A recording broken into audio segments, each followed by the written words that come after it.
Il y a plein de façons de rater son bull run. Et la plupart des gens qui gagnent pas d'argent en bull run, c'est pas parce qu'ils ont mal optimisé, c'est pas parce qu'ils sont pas positionnés sur une crypto-monnaie plutôt qu'une autre, parce que globalement tout monte. C'est parce que ils ont fait des grosses erreurs et ils sont tombés dans les pièges classiques du bull run. J'ai pas énormément d'expérience, mais j'en ai assez pour avoir fait beaucoup d'erreurs. Donc si je peux essayer d'éviter que vous les fassiez, ça peut vous faire gagner beaucoup d'argent, je pense. On rate son bull run quand on n'a aucun plan. Le plan, il n'a pas forcément besoin d'être spécialement compliqué. Il n'y a pas besoin d'aller chercher des moyennes mobiles, des paliers de profit à 8 étapes en passant par des Fibonacci, etc. Mais le plan, il est extrêmement important parce qu'il permet quand même de se créer une vision, de se tracer une route. Pour vous créer un plan, vous avez besoin de 4 éléments principaux. Le premier élément, c'est quel est le but de votre investissement? Pourquoi est-ce que concrètement vous investissez? Chacun a ses raisons, c'est très personnel, mais notez-le, quel est votre but? Le deuxième élément, c'est quel est l'horizon de temps pour lequel vous investissez. Est-ce que vous investissez sur 6 mois pour ce bull run? Est-ce que vous investissez sur 2 bull runs, donc ce bull run, un bear market, un bull run? Est-ce que vous êtes là pour les 10, 20, 30 prochaines années? Notez votre horizon de temps parce que votre plan va vraiment dépendre de l'horizon de temps. Le troisième élément, c'est le niveau de stabilité financière. On a tous un niveau de stabilité financière qui est différent et en fonction de ça, on va être apte à prendre plus ou moins de risques. Celui qui est beaucoup plus stable, il va peut-être pouvoir prendre plus de risques et à l'inverse, celui qui est moins stable, il doit justement préserver son capital à tout prix et ne pas tomber dans le chemin inverse. Donc la stabilité financière, elle joue énormément dans le plan. Je vous rappelle que la somme que vous investissez dans les cryptos, c'est de la somme que vous êtes prêt à perdre. Et le dernier élément, c'est la tolérance au risque.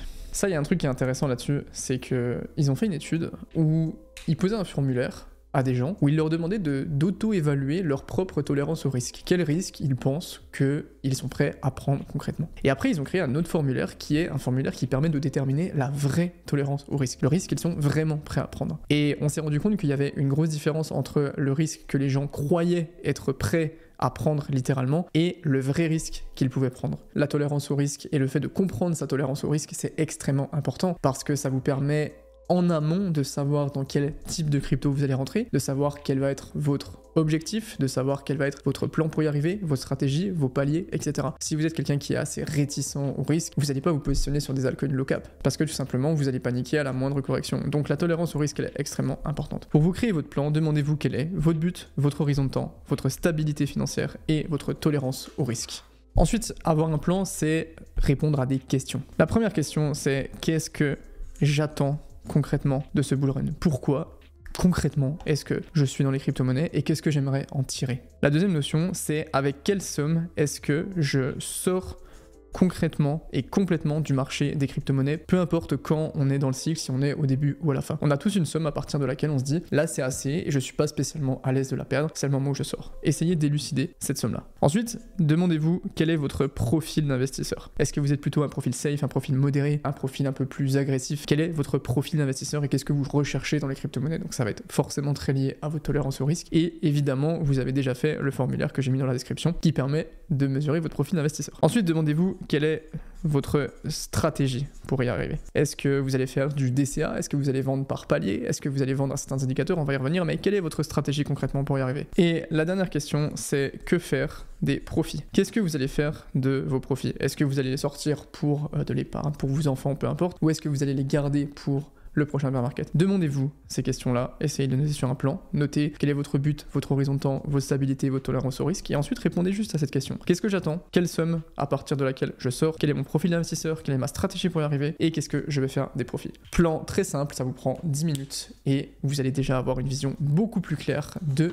pourquoi vous êtes là. On rate son bull run quand notre profil d'investisseur n'est pas adéquat avec son plan.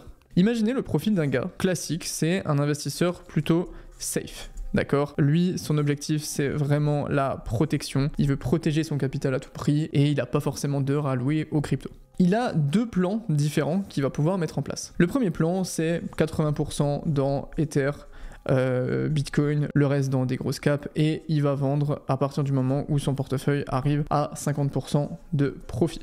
Le deuxième plan, c'est qu'il va avoir 70% dans des altcoins et il va avoir des paliers de vente qui se basent sur 30%, 30%, 40% à x5, x7, x9. Concrètement, c'est quoi le meilleur plan? Normalement, vous allez me dire celui-là, sauf que, en vrai, ce plan-là, il est pas débile, il peut être intéressant et il peut permettre de faire plus de profit. Pourquoi, quand je vous pose cette question, normalement vous dites que ce plan-là est meilleur? C'est parce que ce plan-là, il est beaucoup plus adapté au profil d'investisseur qui est un profil safe et qui est un profil qui privilégie la protection. Contrairement à celui-là, qui n'est pas spécialement mauvais, ça dépend de l'allocation, mais qui peut être un petit peu plus délicat dans cet objectif-là. Et justement, on rate son bull run quand son plan n'est pas corrélé à son profil d'investisseur. Le profil d'investisseur, c'est quelque chose qui normalement ne bouge pas. Vous êtes un type d'investisseur, vous avez certains objectifs, vous l'avez déterminé. Votre plan doit être au service de votre profil et pas l'inverse. Si je fais une analogie tennis, imaginons que je suis débutant, j'ai commencé le tennis depuis 2 ans, j'ai un profil assez défensif, je suis un rameur, je sais pas trop faire de volée, non, je suis pas du tout en train de me décrire, et j'arrive en match avec un plan de jeu, service volé, amorti rétro à la Benoît Paire, revers à une main à la Roger Federer et deuxième balle, service kické. Bon bah, si je vous donne juste mon plan comme ça et que vous connaissez pas mon niveau, bah le plan il est bon globalement, vous dites ok, c'est stylé. Par contre, est-ce que je vais réussir à le mettre en place? Bah non. Parce que mon profil de joueur n'est pas du tout adéquat avec mon plan. C'est exactement la même chose en investissement. Votre profil d'investisseur doit être corrélé à votre plan. On rate son bull run quand sa stratégie ne colle pas à son plan. On l'a dit, il y a le profil, ensuite le plan qui doit être au service du profil et la stratégie qui doit être au service du plan. Imaginons que j'ai 10 000 €. J'ai un profil globalement modéré, ok? Mon objectif, c'est de passer un petit peu de temps dans les crypto-monnaies. J'aimerais bien ne pas perdre mes 10 000 €, mais je suis prêt à prendre un peu de risque et je vise globalement un x2. Maintenant, j'ai un portefeuille où j'ai de l'Ether, du Bitcoin et du Sol. Imaginons que j'ai 33, 33, 33, ok? Je vais choisir de mettre une stratégie de vente qui est basée sur des paliers, d'accord? Sur premier palier 25%, deuxième palier 50% et troisième palier 25%. Et ensuite je vais mettre mes targets. Je vais mettre mes targets pour Ether où je vais mettre 3500, 4000. Pour Bitcoin je vais mettre 110 000, 120 000, 130 000. Et pour Solana je vais mettre 250, 300, 350. Là, ok, mon profil c'est un investisseur modéré, mon plan il est globalement aligné à mon profil et ma stratégie, voilà, elle est là, elle est pas mal, j'ai mes paliers, je pense que c'est réalisable, c'est faisable. Pourtant il y a un truc qui va pas. En fait ce qui va pas, c'est que, imaginons le scénario où tout se passe comme prévu, où Ethereum atteint 4000, Bitcoin atteint 130 000 et Solana atteint 350, on arrive à un portefeuille global qui fait 33%. C'est bien 33%, c'est cool, on a fait des profits et tout. Le problème, c'est que c'est beaucoup trop loin de mon objectif initial qui était de faire x2. Et qu'on est dans une situation où même si je fais tout bien, donc même si je mets mes paliers, j'ai mes paliers de vente, tout se passe très bien, je n'arrive pas à mon objectif qui était fixé dans mon plan parce que ma stratégie n'était pas alignée avec mon plan. Et votre stratégie doit vraiment être alignée à votre plan. Si vous déterminez que votre objectif c'est de faire x2, vous devez avoir au moins une stratégie, je dis pas que ça va exactement se passer comme ça, mais qui vous permet d'arriver à ce x2. Ici, si tout se passe bien, ma stratégie, elle me permet au maximum de faire 33%, pas x2. Donc ça c'est la porte ouverte à faire des erreurs, à arriver à commencer à remonter ses paliers parce qu'on n'arrive pas à x2, et à faire une petite erreur, une petite erreur, une petite erreur, et à rater son bull run. Donc ici on voit qu'on est en dessous de notre plan, donc l'objectif c'est d'ajuster son ratio de risk-reward en augmentant le niveau de risque qu'on peut prendre. Pour ça, il y a 3 façons d'ajuster son risque, soit par rapport à l'allocation, d'accord, allouer peut-être une partie plus grosse de notre portefeuille à des cryptos moins capitalisés. La deuxième possibilité, c'est de décaler mes pourcentages, où plus j'avance dans les paliers, plus je prends un pourcentage qui est haut, ce qui va me permettre par exemple de prendre, je sais pas, 50% si j'arrive à 4000 $. Et la troisième possibilité, c'est de décaler ces paliers et de les augmenter en fonction des targets qu'on peut se fixer. Attention évidemment à vous fixer des targets qui sont réalistes. Soit vous ajustez votre allocation, soit vous ajustez vos paliers, soit vous ajustez vos targets. Mais n'oubliez pas que le plan doit être au service du profil et la stratégie doit être au service du plan. On rate son bull run en n'ayant aucun repère sur les profits partiels qu'on prend. J'avais fait une vidéo sur RSR le 28 juillet sur Crypto Recherche. Imaginons que vous avez vu la vidéo et vous êtes rentré genre, je sais pas, 2 jours après, allez le 31. Vous avez traversé toute la période d'accumulation et vous avez eu la grosse bougie là qui vous a amené à plus de x5, ok? Sauf que vous êtes retrouvé à cette zone là, ok, vous avez fait x5, sauf que on est quand même bien loin du top du cycle, on est en novembre, qu'est-ce que je fais? Est-ce que je vends ou est-ce que je vends pas? J'ai de plus en plus cette sensation que les gens commencent à structurer et à préparer leur prise de profit totale de top de cycle. J'espère que j'aurais pu un peu aider, faire ma propagande par rapport à ça, c'est cool. Mais par contre, dès qu'une crypto-monnaie pump en dehors des sentiers battus, tout le monde est perdu. Et donc le problème de ça, c'est que quelqu'un qui n'a pas réussi à prendre des profits dans la montée, bah tu peux très vite te retrouver à avoir fait quasiment 500%, mais au final à redescendre, et là à avoir perdu 50% par rapport à la valeur, et avoir fait entre guillemets que x2 au lieu de x5, ce qui peut avoir quand même une différence significative sur le portefeuille global. Donc concrètement, comment je fais pour prendre des profits partiels? Déjà, il faut être au courant que pour les altcoins, c'est très compliqué d'établir et de structurer des targets de prise de profit, parce qu'il y a parfois peu de volume et trop peu d'éléments. J'aurais pu tracer mon Fibo sur RSR, mais en soi, ça aurait pas spécialement servi à grand chose. La meilleure façon de prendre des profits partiels, c'est en mettant en place des règles. Première règle, prendre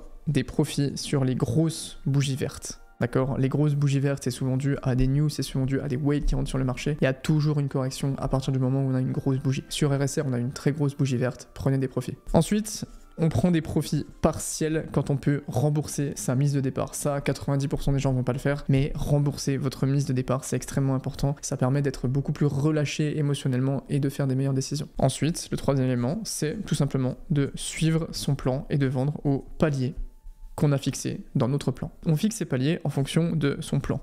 D'accord? Ça doit être corrélé à votre plan. Si vous voulez faire x2, vous devez avoir des paliers qui vous emmènent au final vers un x2. Ensuite, on peut tracer des Fibonacci pour essayer d'aller trouver des zones de prix, mais là où c'est vraiment important, c'est surtout de regarder en fonction du market cap du projet dans lequel vous investissez. Si on est sur un projet qui est en dessous de 500 millions market cap, il y a de fortes chances que la liquidité afflue si le projet est bon. Donc on va pouvoir mettre des targets à multiples qui sont beaucoup plus élevés que sur un projet à 5 milliards par exemple. C'est normal parce que ça demande beaucoup plus de choses pour faire bouger le bateau. Et ensuite, ce qui peut être sympa, c'est d'essayer, quand vous prenez l'ensemble de votre portefeuille, de ne pas calculer le market cap pour chaque projet, mais de calculer le market cap moyen de votre portefeuille en fonction de la pondération, etc. que vous avez, qui va vous permettre de voir si vos attentes sont réalistes ou non. C'est-à-dire que si j'ai un market cap moyen de 50 milliards de dollars parce que j'ai majoritairement du Bitcoin et de l'Ether, ben de viser un x10, ça amènerait mon market cap moyen de portefeuille à 500 milliards de dollars. Est-ce que c'est cohérent? Peut-être, mais ça va être beaucoup plus compliqué de faire x10. Donc calculez le market cap moyen de votre portefeuille et essayez de regarder si vos attentes sont réalistes. Donc oui, il faut prendre des profits sur l'entièreté du cycle, mais il faut aussi être capable de prendre des profits en chemin, des profits partiels si jamais on a des crypto-monnaies qui font des grosses bougies comme RSR. Dans notre exemple ici, RSR il a 200 millions de market cap, j'ai un profil, imaginons où je vise un x3, ok, donc je peux très bien setup mes targets dans des zones entre x2 et x5. Je vais prendre 15% à x2, 45% à x3, 30% à x4 et laisser un petit moonbag que je vendrai à la fin du cycle.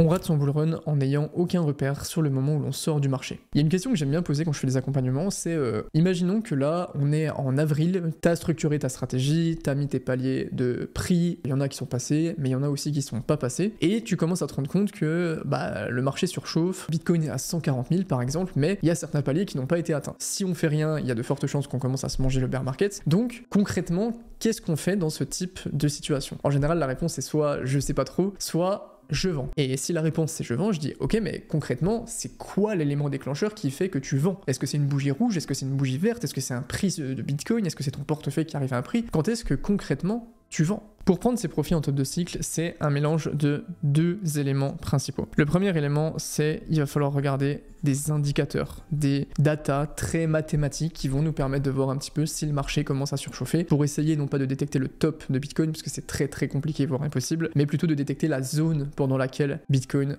est capable de faire son top et pouvoir commencer à prendre des profits. Le premier indicateur qui est très simple, c'est la temporalité.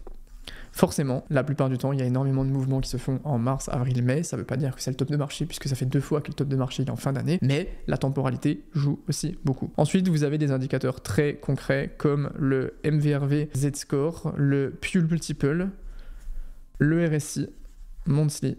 Je ferai une vidéo complète sur les indicateurs de top de marché si ça peut vous intéresser. Je fais un petit point sur le fait que sur Crypto Recherche, on a passé 1 an pour essayer de développer un indicateur de top de marché où justement on a pris ceux-là et encore plein d'autres qu'on a essayé de pondérer pour trouver un score de 0 à 100 qui nous permet de savoir si oui ou non on n'est pas loin du top de Bitcoin. Si vous vous abonnez, vous y avez accès tous les vendredis. Donc globalement, vous allez devoir utiliser ces indicateurs et vous allez devoir les mélanger avec de la psychologie. Pourquoi de la psychologie? Parce qu'il va vraiment falloir comprendre que tout le monde ne pourra pas sortir gagnant de ce bull run. Donc si vous faites comme tout le monde, vous perdez. Faire comme tout le monde, ça veut dire quoi? Ça veut dire commencer à penser, je sais que c'est difficile maintenant, qu'il n'y aura plus de bear market, que maintenant qu'il y a des réserves stratégiques, Bitcoin ne descendra jamais, que les agents IA vont devenir la porte d'entrée vers l'adoption des crypto-monnaies. Non, la plupart des altcoins descendront de 99% et la plupart des temps, on a cette hausse de Bitcoin qui prend à peu près 15-20 semaines pour avoir une redescente très très très violente de 1 à 2 semaines et vous vous retrouvez là et vous savez pas quoi faire avec votre portefeuille. Donc là où il faut être pertinent, c'est que là, il faut réussir à penser à l'inverse de la plupart du monde, ce qui n'est pas forcément évident du tout, parce qu'on est confronté un peu à la pression sociale, au bruit, etc. Pour ça, gardez toujours en tête le mantra que trop tôt supérieur à trop tard. Il vaut mieux vendre beaucoup trop tôt que beaucoup trop tard. Pour ça, vous pouvez aussi vous poser la question, est-ce que vous préférez vendre à des profits modérés ou est-ce que vous préférez laisser vos crypto-monnaies pendant 4 ans en espérant qu'ils refassent quelque chose un jour? On rate son bull run quand on se base uniquement sur des targets de prix. Je vois beaucoup de gens qui, dans leur stratégie, ont leurs targets de prix qui sont bien propres, avec leur Fibonacci, leur 25, 50, 25 ou leur schéma, ok, mais qui n'ont que leur target de prix. Le problème, c'est que les targets de prix, si elles sont toutes seules, bah c'est comme sauter de l'avion avec un parachute qui se déclenche une fois sur 2. C'est-à-dire que pour certaines crypto-monnaies, oui, vos targets de prix vont être atteintes, mais pour d'autres, dans votre stratégie, vous partez du principe que vous allez jamais les vendre et les laisser se faire démonter en bear market. Donc, une target de prix doit toujours être accompagnée de ce que j'appelle un parachute, un gilet de sauvetage, ce que vous voulez. Le parachute, c'est ce qu'on a vu tout à l'heure, c'est les fameux indicateurs qui disent « Ok, si cette situation-là n'arrive pas, mais qu'on se rend compte qu'on arrive en période de surchauffe, qu'est-ce que je fais concrètement et comment est-ce que je pars du principe que, bon, certaines targets de prix n'ont pas été atteintes, mais le marché commence à surchauffer, ça devient de moins en moins rentable de rester sur le marché pour aller chercher mes nouvelles targets, qu'est-ce que je fais pour les mettre en place? Qu'est-ce que je fais pour ne pas me faire démonter en bear market? Le parachute, ça va être les indicateurs, ça va être les trailing stops, qui sont excellents pour ça, et ça va être le DCA de sortie qui permet de dire ok, on arrive dans une zone où ça surchauffe, je n'ai plus spécialement la possibilité d'attendre et de me payer le luxe d'attendre que mes targets de prix atteignent, parce qu'à tout moment on peut avoir un renversement de marché. Ayez toujours un parachute, ça peut être intéressant.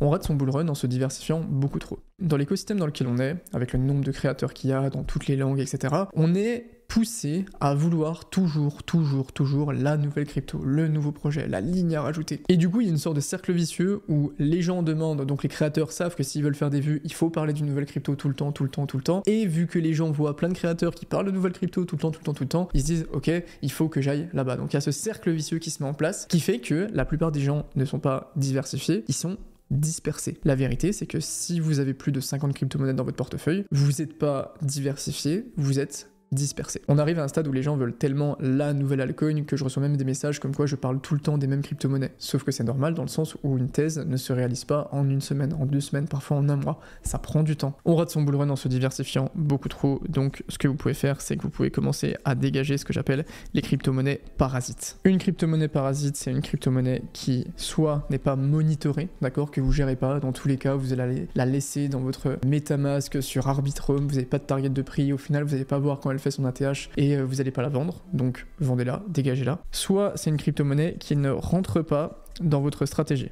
c'est-à-dire que c'est un altcoin trop low cap, c'est dans le mauvais narratif, peu importe, ça rentre pas dans vos stratégies. Ou soit c'est une crypto-monnaie dont vous voulez vous débarrasser depuis un moment, mais que vous attendez beaucoup trop. Si vous ne monitorez pas une crypto, ou alors qu'elle ne rentre pas dans vos stratégies, ou vous voulez vous en débarrasser, ça dégage. L'objectif, c'est de passer minimum, et encore je suis gentil, en dessous des 50 cryptos. Évidemment, ça dépend de votre portefeuille, mais dégagez les crypto-monnaies parasites et réallouez-les dans des cryptos que vous monitorez, qui sont déjà des lignes, qui vous permettent de renforcer quand vous avez des bons points d'entrée. On rate son bull run en voulant toujours sauter de narratif en narratif et de projet en projet. Ça, c'est la spécialité du bull run. Les projets du même narratif performent au même moment. Par contre, les narratifs ne performent pas au même moment. Et vu qu'on est tous des humains drivés par des biais psychologiques, on peut très vite essayer de rattraper chaque train et de sauter dans les trains qui sont déjà en route et de passer notre vie à FOMO. Donc ça se passe toujours un peu de la même façon. Imaginez que dans votre portefeuille, vous avez des cryptos IA et vous avez des cryptos d'épines. Votre portefeuille IA, il monte, ça se passe bien, la vie est belle, ok, cool, Bit&Sword est à 1500 $. Par contre, votre portefeuille d'épines, bon, c'est pas la fiesta quoi. Il va toujours y avoir un moment, souvent dans cette zone qui correspond à cette zone où vous allez commencer à vous dire putain, il y a des nouvelles crypto-monnaies IA, ça fait que de monter, ça va faire que de monter, je me suis trompé sur les d'épines, ok, je réalloue mes crypto-monnaies d'épines vers de l'IA. Sauf que, spoiler, voilà ce qui va se passer juste après. C'est que, ok, ouais, cool, vous aurez eu raison pendant 1 semaine, et après, le marché va corriger, parce que tout marché, surtout les narratifs, corrigent. Et par contre, le narratif d'épines, où vous avez plus beaucoup de crypto-monnaies, va stabiliser, puis faire un breakout dans quelques semaines ou quelques mois. Et vous aurez switch vos crypto-monnaies de Dépine à IA au pire moment et vous aurez perdu de l'argent alors que vous étiez dans des bonnes positions. Courir après tous les trains, c'est ce qui fait perdre beaucoup d'argent à tout le monde. C'est pour ça que c'est important de base d'investir dans des crypto-monnaies dans lesquelles vous avez des convictions parce que vous êtes prêt à les laisser stabiliser pendant 6 mois, 1 an potentiellement. Et gardez en tête qu'on ne peut pas savoir quand performent les narratifs. Par contre, on connaît les bons narratifs, donc restez dessus si jamais vous êtes positionné et si vous avez eu la chance de rentrer avant tout le monde. L'idéal, une stratégie avancée, mais qui est beaucoup plus dure à mettre en place, serait de faire l'inverse. C'est que à partir de ce moment-là, de vous dire, ok, je réalloue mes crypto-monnaies IA vers le narratif d'Épine dont personne ne parle. On rate son bullrun en ne sécurisant pas ses fonds et en se faisant prendre par des arnaques. Les gars, vraiment, ce bullrun, il va y avoir une quantité d'arnaques absolument aberrante. Et croyez-moi, c'est pas un truc qui arrive juste aux autres. Il y a quelques jours, on a reçu un email qui m'a fait hyper mal au cœur sur Crypto Recherche. Mais d'un gars qui avait 70 ans, qui s'était fait siphonner l'entièreté de son wallet crypto de plus de 300K, qui représentait littéralement tout ce qu'il avait accumulé de sa retraite, et qui se retrouvait sans rien, juste alors qu'il avait mis des années, voire des dizaines d'années à mettre ça en place. Là où c'est terrifiant, c'est que les arnaqueurs, ils ont vu le cycle de 2021 et maintenant ils sont beaucoup plus organisés. Et les vrais arnaques, c'est pas les bots qu'on voit dans les commentaires qui disent acheter du XAF 350. C'est pas non plus un créateur sur les réseaux, ça c'est des arnaques classiques. Ce sont des arnaques qui vont cibler des gens un petit peu plus expérimentés. C'est des commentaires sur YouTube de mecs qui disent qu'il a un portefeuille où il arrive pas à récupérer ses fonds en donnant sa clé privée comme si c'était un noob pour que vous arriviez genre putain il est trop con, il a donné sa seed, je vais aller récupérer ses fonds. Sur le service client de Ledger, Tangem, Trust Wallet ou autres, les portefeuilles non custodiaux, où on a des gens qui vont vous appeler en vous disant oui monsieur, ils ont votre nom, votre prénom, etc. On a un problème de sécurité avec nos Ledger, d'accord. On doit bouger vos fonds pour que vous soyez en sécurité. Vous avez juste à aller sur le site et rentrer votre clé privée. Ou vous avez l'impression que c'est le vrai site de Ledger, Tangem, etc. Alors que c'est pas le cas. Ça paraît con dit comme ça parce qu'on se dit je tomberai jamais dans ce type d'arnaque, mais ils sont extrêmement bien organisés. Et avec l'IA, ça va être de pire en pire. Donc vraiment, jouez pas au con avec ça, ça peut détruire tous les gains de votre bullrun. Les règles à absolument appliquer, c'est ne donner jamais, sous aucune circonstance, votre phrase seed à qui que ce soit. Jamais. Deuxième règle, aucun influenceur, ni moi, ni Asher, ni Paul, ni qui que ce soit ne vous contactera si vous ne leur avez pas envoyé de message. Ne donnez jamais votre argent à personne, même si on vous promet que vous pouvez faire x3 à votre portefeuille. Maintenant, c'est des mecs qui vous appellent au téléphone, qui vous montrent leur tête, qui vous montrent leur passeport même pour que vous ayez confiance. Ne donnez pas votre argent à ces gens. Quand vous avez un lien, ne cliquez jamais dessus si vous ne connaissez pas l'origine et vérifiez toujours si c'est un lien safe en rentrant l'URL sur ChatGPT. En plus de ça, les classiques, la diversification, ne gardez pas tout sur un seul exchange et faites bien attention à comment vous sécurisez votre portefeuille. Les arnaques, ça va vraiment pas être des blagues cette année, les mecs. On rate son bullrun en pensant que les cryptos ne sont pas pyramidales. Il y a trop de gens qui pensent que les cryptos c'est une sorte de fontaine de jouvence où l'argent coule à flot parce qu'on a imprimé des nouveaux billets et que tout le monde peut gagner de l'argent. Sauf qu'en fait la vérité c'est que les cryptos c'est juste une grande table de poker où l'argent que vous gagnez vous le prenez à quelqu'un d'autre. Le système des cryptos il est complètement pyramidal. Tout en bas de la pyramide vous avez les OG holders.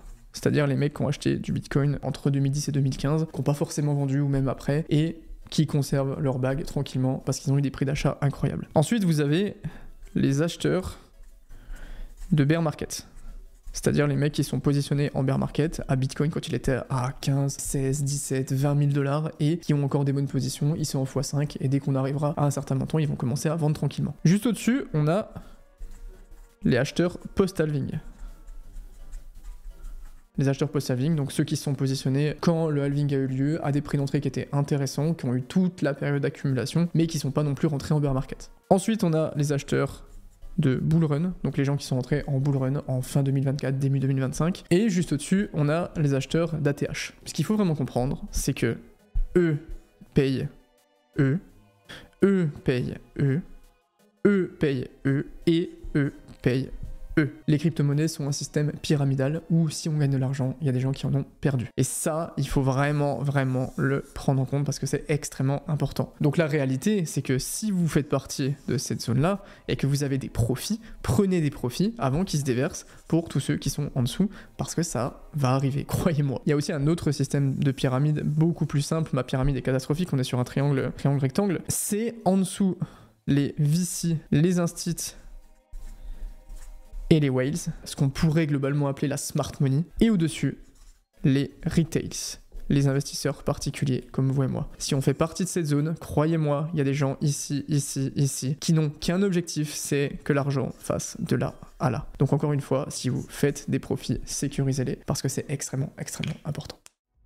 On rate son bull run en se ruant sur les nouvelles tendances et surtout en étant persuadé que c'est le futur. Non, les meme coins ne sont pas le futur. Non, les agents IA de maintenant, les tokens d'agents IA ne sont pas le futur. Même s'il y a des gens, pour se créer de la visibilité et pour faire des vues, qui vont faire 50 vidéos sur les agents IA en disant que c'est le futur. Je vous rappelle qu'il y a des pères de famille sur YouTube qui ont fait 50 vidéos sur Hamster Combat, les mecs. Hamster Combat, oui. Pour ceux qui n'étaient pas là, en 2021, c'était l'année où Facebook s'est renommé Meta. C'était en octobre 2021 et on avait ce genre d'articles mensuels un petit peu après, mais qui sont des articles de sources plus ou moins safe quand même, où on ne parlait que du métaverse. Le métaverse, l'internet du futur qui fait rêver la tech. Il y avait des vidéos, les jetons métaverse, ça va tout changer. Le futur d'internet, c'est sur le métaverse, c'est sur Decentraland, on pourra avoir sa maison dans le métaverse, ça va être fou. Il y avait que ça, vraiment. Et là, vous avez l'évolution des tokens métaverse, où vous voyez qu'on a eu l'annonce de Meta à peu près, si je dis pas de bêtises, autour du 25 octobre dans cette zone-là, et tous les tokens ont fait des multiples absolument aberrants, les Sandbox, Decentraland, Axie Infinity, etc. Donc on est vraiment arrivé à cette période-là où on avait des articles comme quoi les tokens Metaverse n'allaient jamais descendre, que c'était le futur, que ça allait exploser, que c'était exceptionnel. Sandbox, futur géant du Metaverse, des DeFi et de la NFT, le visage de l'internet de demain, le 11 novembre 2021. Après 4 ans de développement, le jeu Sandbox lance son Metaverse Alpha le 20 novembre 2021. Au mois de novembre, tout le monde disait que ça allait être exceptionnel. Et ben spoiler, au mois de novembre, c'est aussi la période pendant laquelle on a eu l'ATH des tokens Metaverse et où, bizarre, c'était pas vraiment le futur. Vous voyez les articles qu'on a eu, on a eu l'ATH le 22 novembre, donc bien joué à cet article. Bon après c'est aussi dû au lancement de la version Alpha, mais bref. Et où au final, les tokens Metaverse n'étaient qu'une bulle spéculative et on est descendu de 90%. Et je vous jure qu'à cette période, on y croyait. Donc vous devez vraiment garder un truc en tête. Les crypto-monnaies sont à 99,9% spéculatives. Donc non, les meme coins, les agents IA, les crypto-gaming, peu importe, ne sont pas le futur de la finance et vont tous faire moins 90% dans les prochaines années. Ça veut pas dire qu'il n'y a pas d'argent à se faire sur la spéculation. Ça veut dire qu'il faut sécuriser des profits et ne pas se faire avoir par une bulle qu'on prend pour une révolution. On rate son bull run en perdant ses repères de vue. Quand on voit une charte qui monte, quand on a allumé CoinGecko le matin, ça nous procure au cerveau un spike de dopamine, un pic de dopamine, d'accord? Comme quand on allume les réseaux ou qu'on a un truc cool qui se passe. On va faire un peu de neuroscience et imaginons qu'on compte la dopamine en points, d'accord? Si on fait un x2, on a par exemple 50 points de dopamine qui se libèrent dans le cerveau. Incroyable. Par contre, quand on va refaire un x2 la semaine d'après, ça va plus être 50 points, ça va être 40 points.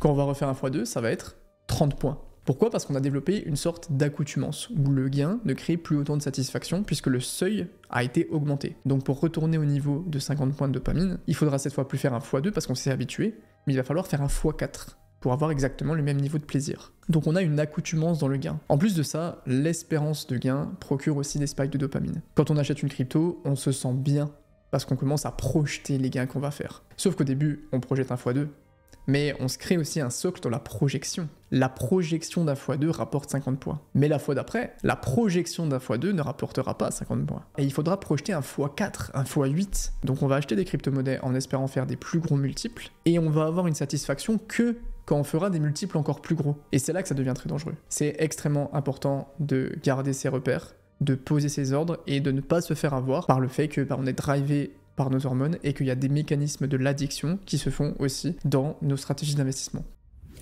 On rate son bull run en faisant du trading. On rate son bull run en utilisant des leviers. On rate son bull run parce que l'activité donne envie à un trader, il est actif, d'accord? Il est maître de ses actions. En plus du fait qu'on voit beaucoup de contenu d'analyse technique sur les réseaux, il y a plein de gens qui le font, donc on se dit que c'est ça qui est rentable. Le gros signal en 2021, je sais pas si ça va se reproduire cette année, c'est les gens qui quittaient leur taf pour devenir trader. Alors évidemment, ne faites pas ça, mais surtout évitez le trading, évitez le day trading. Pourquoi? Parce que c'est un métier, et en plus parce que la règle numéro 1 en investissement, c'est de rester le plus longtemps possible sur le marché jusqu'à ce que nos tests se valident. Et le trading, mettre des leviers, etc., c'est la façon la plus facile de se faire liquider et de sortir du marché. J'ai un pote qui est trader en banque. Le midi, comme ça, quand ils font des petites vannes, ils s'amusent à simuler, à coder des algos, bon c'est des geeks, hein, pour créer une charte et après faire des analyses techniques en créant des W weekly et des triangles pour se moquer des mecs qui font du contenu trading. Ça veut pas dire que tous les contenus trading sont mauvais, d'accord? Il y a des contenus qui sont excellents et surtout l'analyse technique aide énormément pour plein d'éléments, plein de rentrées, plans de sortie, etc. Mais attention au trading. On rate son bull run en ayant une projection qui est trop court-termiste. Imaginez que vous projetez de faire x10 sur ce cycle. Ça va être dur si vous rentrez maintenant. C'est pas impossible, mais ça va être dur. Par contre, faire x4 puis x3 sur le prochain cycle, sachant qu'on a le bear market, c'est quand même beaucoup plus simple. En plus, vous avez fait x12, vous n'avez pas fait x10. En partant du principe que oui, vous êtes normalement là, si vous êtes débutant, pour plus longtemps que vous ne le pensez, vous n'allez très certainement pas arrêter après ce cycle, il y a quand même beaucoup d'avantages à voir sur du beaucoup plus long terme et à ne pas penser uniquement pour ce cycle. Là où c'est compliqué, c'est que tout dans le marché des crypto-monnaies est fait pour vous faire croire que vous devez absolument faire des gains à ce cycle. Parce qu'il n'y aura pas de prochain bear market, il n'y aura pas de prochain bull run, ça sera pas pareil, il y aura les institutions, il y aura BlackRock, etc. On imagine un mec au dernier cycle, en 2020-2021, qui est rentré fin 2020. Allez, il rentre en décembre 2020 quand l'Ether est à 600 $. Son objectif, c'est absolument de faire x10 sur ce cycle. Donc il vise un Ether à 6000 $. Le problème, c'est que l'Ether, son ATH, il a fait à 4600 $. Donc il est passé de 600 à 4600, mais il a pas vendu et il s'est mangé tout le bear market. En imaginant qu'il n'ait pas vendu, il a de la chance, mais il a passé quand même toute cette période-là où il n'a pas eu de liquidité pour réallouer, en espérant et en partant du principe qu'il n'a pas vendu. Maintenant, si on refait exactement la même chose, mais sur 2 cycles, où le mec, pareil, il rentre à 600 $, d'accord, il dit, je veux faire x4, puis x3 au prochain cycle en réallouant au bear market. Donc il est rentré dans cette zone-là de décembre 2020 et il est rentré à 600 $ et x4 ça fait 2400 $. Les 2400 $, Ether les a atteints quasiment en ligne droite 4-5 mois plus tard au mois d'avril et il a vendu de manière extrêmement confortable le 26 avril, assez loin quand même de l'ATH de 4500. Maintenant, imaginons qu'il dit ok, j'attends un an et je réalloue en bear market. En bear market, Ethereum avait touché en dessous des 1000 $. Imaginons qu'il est rentré à 1500 $. Donc 1500 $, c'était quand même largement accessible. Vous voyez qu'il y a 1, 2, 3, 4, 5, plein d'opportunités de rentrer à 1500 $. Et donc cette fois, il vise un x3. Donc il vise Ethereum à 4500 $ pour ce cycle. Pour l'instant, il n'est pas encore parce qu'Ethereum n'a pas touché les 4500 $, mais on peut imaginer que si le cycle se passe bien, on devrait quand même les atteindre. Et au final, en l'espace de 4 ans, il aura fait un x12. 4 ans x12 sur l'un des actifs les plus capitalisés de l'écosystème, avec une stratégie qui s'éloigne normalement, imaginons que on atteigne les 4500, qui s'éloigne très très loin de l'ATH, où il a eu une marge de manœuvre extrêmement bonne, que ça soit sur ses sorties ou sur ses rentrées en bear market. Et donc tout ça pour dire qu'avoir une stratégie qui se base sur plusieurs cycles, c'est extrêmement puissant. Ça vous permet d'aller chercher des multiples qui sont plus hauts, ça vous permet d'avoir une marge de manœuvre où vous n'avez pas besoin d'optimiser à 100% le top du cycle, et ça vous permet de ne pas avoir à prendre plus de risques en vous positionnant sur des crypto-monnaies qui sont plus petites, et forcément vous allez avoir un potentiel de volatilité qui est beaucoup plus haut. Donc on rate son bull run en projetant sur quelque chose de trop court terme, en partant du principe que beaucoup d'entre vous, vous allez rester plus longtemps que vous ne le croyez. On rate son bull run quand on ne monitore pas ses crypto-monnaies. Ça, c'était la spéciale de 2021. J'avais des cryptos partout et je monitorais pas mes crypto-monnaies. Du coup, je me suis retrouvé en milieu de bear market à rouvrir mon gate.io et me faire ah putain, j'ai oublié de vendre mon bag de ces cryptos-là. Et ne pas monitorer ces cryptos, bon bah il y a la classique, vous oubliez où sont vos crypto-monnaies, bah forcément vous perdez de l'argent. Mais il y a aussi le fait que si vous monitorez pas vos crypto-monnaies, ça fait que vous pouvez quand même difficilement optimiser vos stratégies, voir un peu l'évolution de votre portefeuille global, savoir comment vous allez vendre, faire vos paliers, etc. C'est un peu faire son lit de la crypto. C'est que faire son lit, en soi, on s'en branle. Tu fais pas ton lit, ça change rien. Mais tu fais pas ton lit. Donc tu vas pas ranger le t-shirt qui traîne. Donc tu vas pas nettoyer les chaussures. Au fur et à mesure, tu plonges un petit peu dans les erreurs et tu te retrouves à avoir une chambre et un appart qui est dégueulasse. Donc vraiment, monitorez vos crypto-monnaies, ayez un document sur lequel où sont vos crypto-monnaies, quel est votre prix d'achat, combien vous en avez, quelle est la valeur actuelle, etc. Pour ça, vous avez plusieurs possibilités. Soit vous pouvez faire un tableau Excel maison, ça passe toujours bien. Vous pouvez aussi utiliser CoinStats, qui est un site qui vous permet d'avoir le suivi de vos crypto-monnaies. Vous payez un abonnement, vous devez rentrer vos clés API, donc après, tout dépend de la relation que vous avez par rapport à ça. Et vous pouvez aussi utiliser le tableur de Crypto Recherche. Sur Crypto Recherche, on a créé un tableur qui est un suivi de portfolio, l'un des plus performants au monde. Globalement, c'est très simple, j'ai créé un portefeuille fictif pour vous montrer. Vous rentrez toutes vos transactions, les achats de crypto, si vous avez des achats stablecoin, des ventes, des airdrops, etc. Ça vous condense tout sur un dashboard. Vous pouvez aussi créer votre stratégie où là vous remplissez vos prises de profit. Par exemple, si ma target numéro 1 pour Bitcoin c'est 120 000 et que à 120 000 $, je dis que je vends 50%, ça se répercute derrière dans le dashboard où vous recevez aussi des alertes sur votre adresse mail pour avoir les informations en vous disant mec, on a touché 120 000 $, tu dois vendre 50% ou alors tu dois vendre 0,25 Bitcoin. Et vous pouvez tout automatiser. Vous avez aussi la vision globale, vous pouvez traquer vos crypto-monnaies. Là, vous mettez où se trouvent mes Bitcoins. Moi, je les ai mis sur Coinbase, mais ça vous permet un petit peu de tout suivre. Il est disponible à tous les membres qui sont sur Crypto Recherche. Je vous rappelle que Crypto Recherche, c'est le plus grand groupe francophone d'analyse de crypto-monnaies et de recherche que je gère avec Paul Crypto Formation, où on vous fait des articles, des vidéos, des analyses sur l'ensemble du marché des cryptos. Et on vous donne du coup ce portefeuille. Voilà globalement comment on rate son bullrun. Même avec toutes ces vidéos, etc., il y aura beaucoup de gens qui rateront leur bullrun. Pourquoi? Parce que l'ensemble du bullrun, c'est quelque chose qu'on ne peut pas prévoir parce que c'est extrêmement émotionnel. Et que oui, c'est des conseils très froids que je vous donne ici, mais c'est des conseils qui, sous le coup de l'émotion, peuvent très vite se retrouver à pas être suivis. Donc en fait, si on veut réussir son bullrun concrètement, il n'y a pas spécialement à optimiser, à trouver le nouvel agent IA qui va faire x20, à trouver la nouvelle crypto, à trouver le meilleur token du narratif d'Epine qui a le plus de puissance de calcul. Non, il faut juste éviter les pièges. Et il faut juste éviter les grosses erreurs, sauf que ces erreurs, elles sont très compliquées. Et on peut très très vite se disperser, se faire avoir par le bruit. C'est pour ça que sur cette chaîne, on prend le temps de faire ça. Oui, il y a des conseils qui peuvent se répéter, mais c'est complètement l'idée. Si vous voulez une chaîne YouTube qui vous présente 30 cryptos différentes par semaine, c'est pas ici qu'il faut venir, parce qu'ici, j'essaye de mettre en place des thèses d'investissement basées sur mes analyses, et de suivre et d'affiner ces thèses. Et donc forcément, une thèse, elle met pas une semaine à se réaliser et elle se fait pas sur 300 crypto-monnaies. Donc l'objectif c'est d'affiner les thèses et d'affiner la stratégie. Si on arrive à faire ça normalement, on va être tranquille pour ce bullrun. Merci les potes d'avoir regardé cette vidéo. Si c'est pas déjà fait, abonnez-vous. C'était Iril, ciao les potes.